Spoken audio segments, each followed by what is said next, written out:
Well, hey everybody, Pat Mesiti here, live at 5, and just going to make sure that you can hear us loud and clear. For those of you that are out there in my world, let me know if you can hear us loud and clear. And I know many of you can. Obviously, we can. We've got our brand new system, brand new cameras. It's all happening here, and I want you, if you can, get some people on board for this one. I just want to adjust my mic because today I want to speak about this subject, and it's probably the most irreverent subject that I'm going to talk about. I said to my wife, we were going for a drive this afternoon, I said, I wonder what I should talk about. And my wife, who's not normally given to this kind of thing, said, I think you need to tell people, go get a filing cabinet, stick it in your toilet, and sort out your, well, let's call it crap or your poop. She used another word.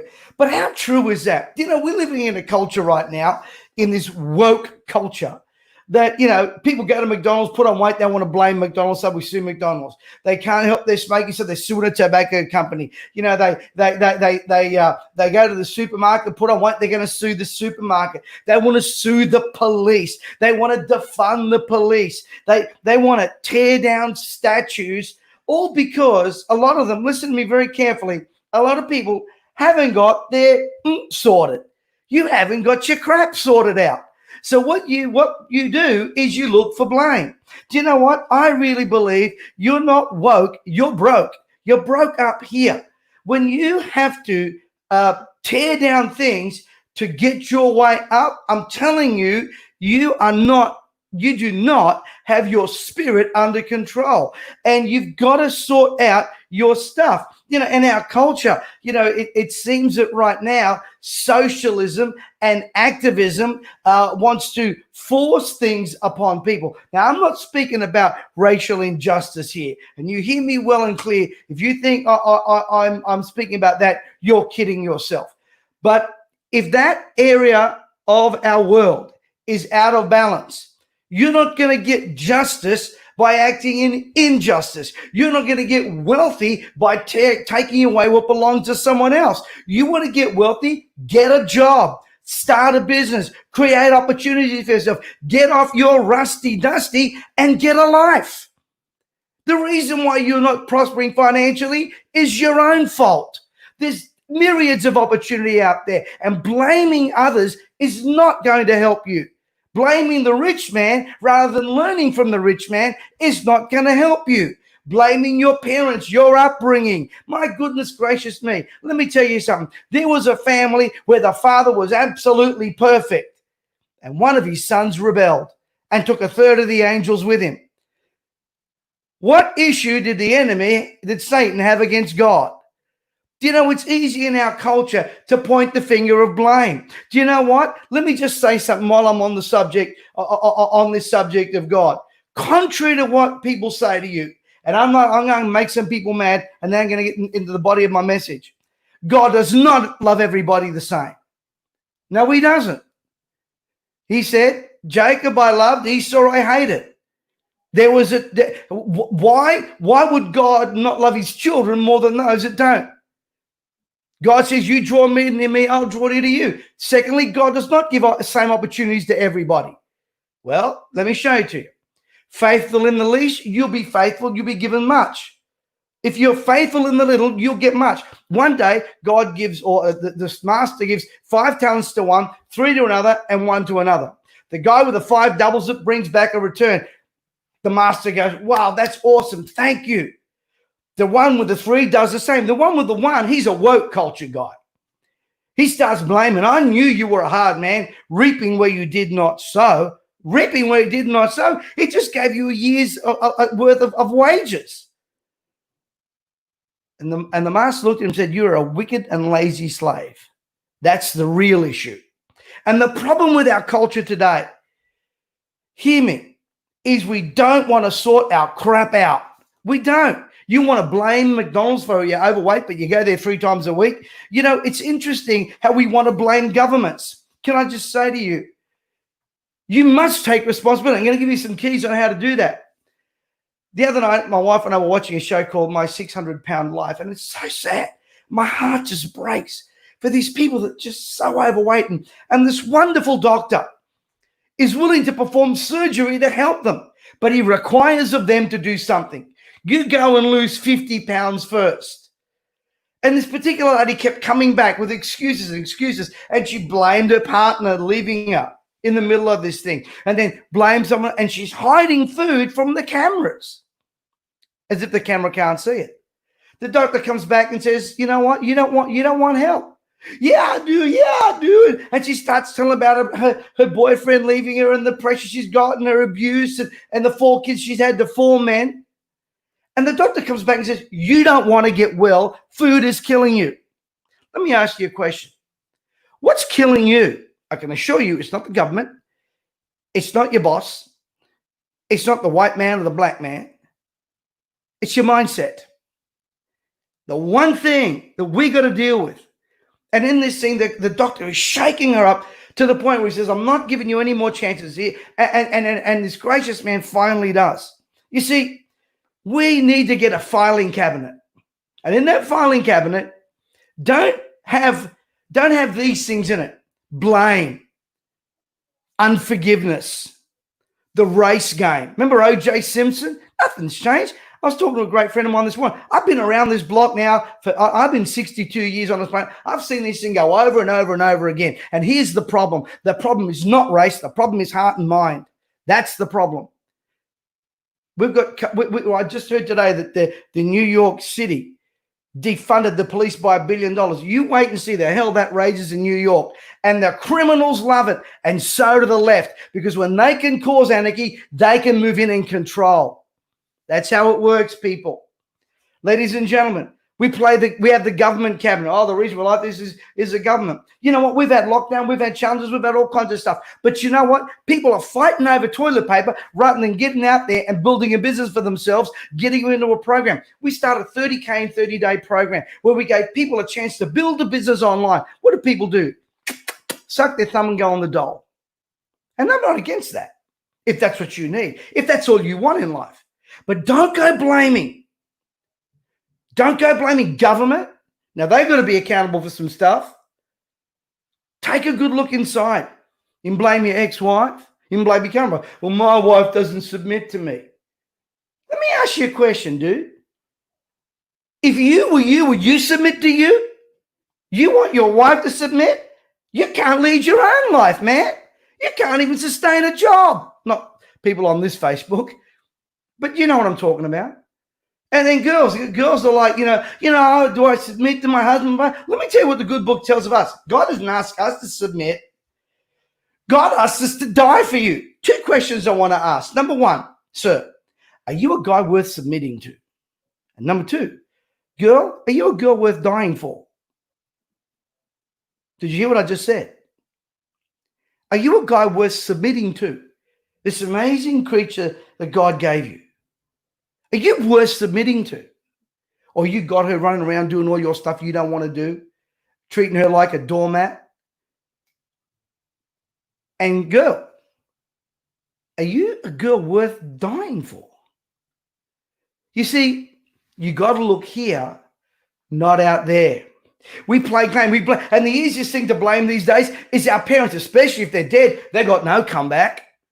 Do you know what? What happens to you in life? I don't care. Well, I do care, but it doesn't matter where you were raised or how you were raised. Everybody's got issues. My wife was raised in a wonderful Christian home. I can assure you there were issues there. I was raised by 2 alcoholic parents. And one of our lives can look so much more glamorous. But here's a sure way for you to get miserable in life and not sort your crap out. Start comparing yourself. Comparison will torture you. If you want to sort your stuff out, understand it's not what happens to you, it's how you respond.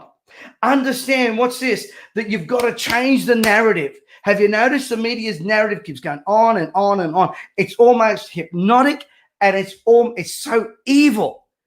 Change the narrative, change the drama, switch villains.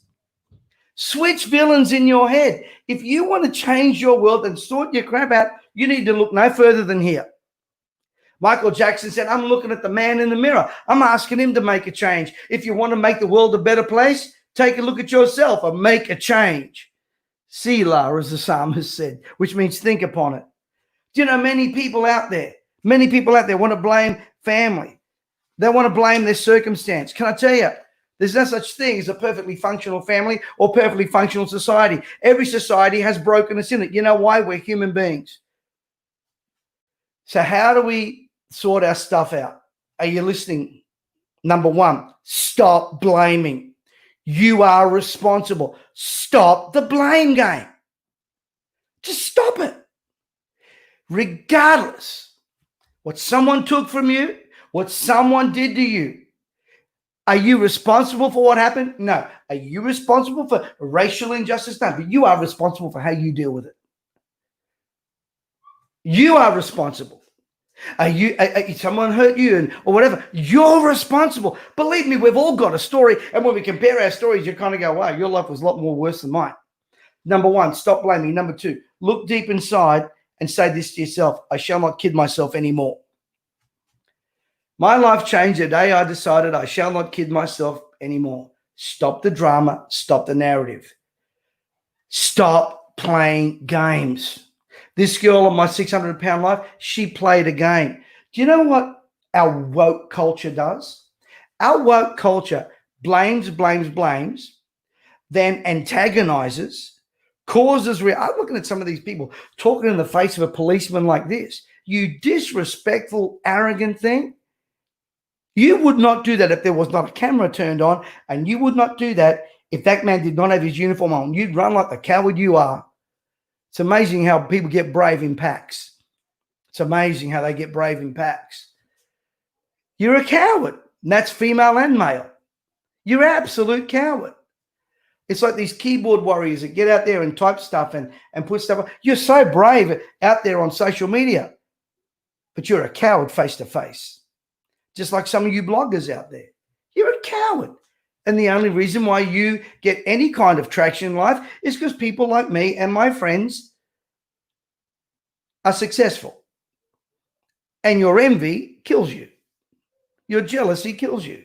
I never met a hater doing better than me. Number three, stop being the victim. Let me say something about victim thinking and victim language. It's pathetic. It is pathetic. It is repetitive. It is pathetic. Watch this. Not only that, and I'll tell you what it is. It's weak. It's weak. People that talk like victims are oftentimes the perpetrators themselves. Perpetrators of misery. And you might say, Pat, you're very reactive. No, I'm saying this because I love you. People that spoke into my life said, Pat, stop playing the victim. Being a victim doesn't, victim like, oh, you know, oh, if they hadn't, every time you come up with, someone says black, you say white. Someone says white, you say pink. Victim. Oh, well, I didn't have it like they did. And you know, why did anyone look after me? And why did anybody else? Stop no one wants to be around you. Stop being a victim. Number five, stop complaining about what you don't have and start valuing what you do have. Everybody's got something. One day, prophet wants to do a miracle. And the guy says to the woman, he says, go and bake me a cake first. And she says, I have nothing but a little bit of flour and a bit of oil. I have nothing but. She had something. Everybody's got something. Are you valuing what you have rather than complaining what you don't have? Success is not about getting what you want. It's wanting what you already have. Number six, take responsibility. Take responsibility for reactions. You've been hurt, take responsibility to get healed. You've been maligned, take your responsibility to be a person of justice. You've been had racial vilification. Stop being a racist against the people that did it, and you go be a blessing. This is how life works, folks. It doesn't work this other way. You feel that, you know, you deserve more, get an extra job, work extra hours, get up 3 hours earlier and go to bed 2 hours later. All these people say, I can't find a job. You don't want a job. Come on, you don't want a job. And right now with COVID, I mean, there's different circumstances, but you all know what I'm speaking about here. In the past, people on the dole for 1, 2, 3s, you don't want a job. You're not getting up at 4 a.m. in the morning, pounding the pavement. You're not knocking on doors every day. Come on, man. You know you're not. You just want a handout. That's the easy way out. You want a job?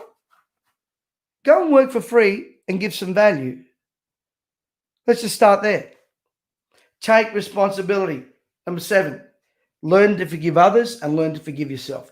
If you want to sort out your crap, get a filing cabinet and have a file in there that says forgiveness file. Then get that file and burn it. Burn the file. Burn the file of unforgiveness. Firstly to yourself and then to others. Learn to forgive. And the next thing, number 8, get some accountability in your life. Who are you answerable to? I guarantee you a lot of these people screaming and yelling, screaming to defund police and everything else. What are these guys going to do? Well, actually, they're not going to do anything because these guys are the perpetrators. But what are these people, this woke culture, going to do when their house gets broken into and they call 911 or they call 000? And what do they expect? Oh, we're sorry. We can't help you. How about we just say a little prayer for you? And you know what? Life's tough, but you know what? Sorry. Let me tell you what we need. We don't need less police. We need more, especially in times of anarchy. We need more. You see, people don't want accountability. Do you know what that police force is? It's an accountability structure. Do you know what a government is? It's an accountability structure. And hopefully they've got some accountability to the people. Do you know what parents are? They're an accountability. Who are you accountable to in life, in business, and for your health? Who are you accountable to for the words that come out of your mouth? If you don't have any accountability in your life, I'm going to tell you something. You're like a stream going everywhere, but you're not going in one direction, so you have no force. You've got to learn to be accountable. So here are my 8 tips for getting your together. Number 1, stop blaming. Number 2, look deep inside and say, I shall not kill myself anymore. Number 3, stop being the victim. Stop playing that game. Stop. It's pathetic. Number 4, stop comparing yourself. Stop it. Number 5, stop whining about what you don't have and be grateful for what you do. Number 6, take full responsibility for your life. Number 7, forgive yourself and others. And number 8, get accountable. Now, guys, if you're not part of our YouTube channel, can I encourage you to go out there to our YouTube at Pat Mesiti, press like and subscribe. Up there, you see the Reborn logo. We want to be educating and empowering people spiritually, emotionally, mentally, in every area of your life. Join us Sunday mornings where we do our inspirational channel. And make sure you spread the message out, guys. Hey, we're here to help. We're here to be a blessing. We're here to add value. We're here to increase you. I know some messages are not nice, but let me tell you, they're necessary. Do you know what? Sometimes taking a tablet can be bitter. Sometimes taking a dose of medicine can be bitter. But let me tell you something. When you take that, it builds antibodies and strength. We don't need people going, oh, you poor darling. We need someone that's going to push us to a higher level of excellence. You know why? Because you're bigger and better than that. So go out and buy that filing cabinet and sort out your God bless you, everyone. This is Pat Mesiti. You have a prosperous life.